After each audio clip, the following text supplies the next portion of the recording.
દ્વારકા જિલ્લાની અંદર માત્ર 6% જ વરસાદ નોંધાયો છે, ત્યારે રાજ્ય સરકારની પોતાની મુખ્યમંત્રી કિસાન સહાય યોજના મુજબની જે ગાઈડલાઈન છે એ મુજબ સતત 28 દિવસ એટલે 4 અઠવાડિયા વરસાદ ન થાય તો એને દુષ્કાળગ્રસ્ત કાઉન્ટ કરવામાં આવે છે। તો એ મુજબ દ્વારકા જિલ્લાને દુષ્કાળગ્રસ્ત જાહેર કરવામાં આવે। બીજું 2019માં સૌની યોજના મુજબ દ્વારકા જિલ્લાના જે ડેમો છે એ ભરવાની 2019થી સતત ભરવાના હતા, એની જગ્યાએ અત્યાર સુધી તો વર્ષ સારા હતા, ડેમો ન ભર્યા ચાલ્યા, પણ ચાલુ વર્ષે જ્યારે દુષ્કાળગ્રસ્ત જેવી પરિસ્થિતિ છે ત્યારે સિંહણ ડેમ હોય, ઘી ડેમ હોય, સોરઠી ડેમ હોય,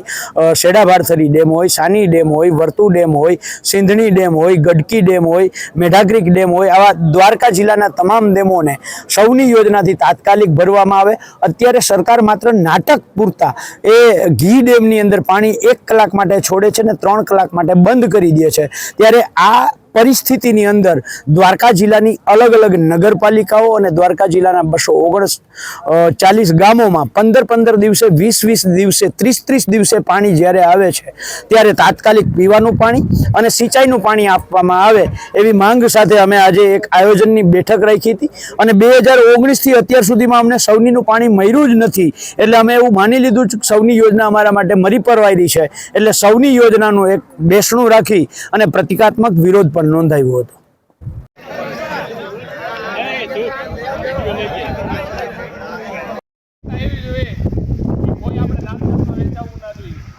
એવું નહીં વિચારવાનું કે હું આયર,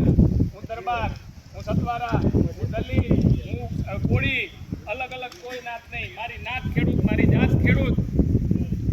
બધું જ મારો ધર્મ ખેડૂત, એ વિચારી મંદિરના પવિત્ર જગ્યામાં એક મેસેજ સોશિયલ મીડિયામાં મૂક્યો।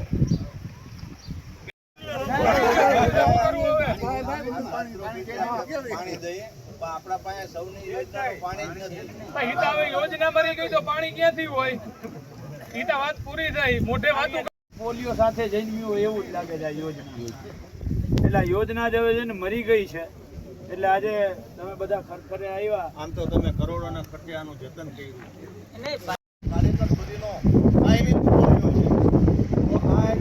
ખેડૂત સમાજ માટે જે આવનારા સમયમાં જે મુશ્કેલ પરિસ્થિતિ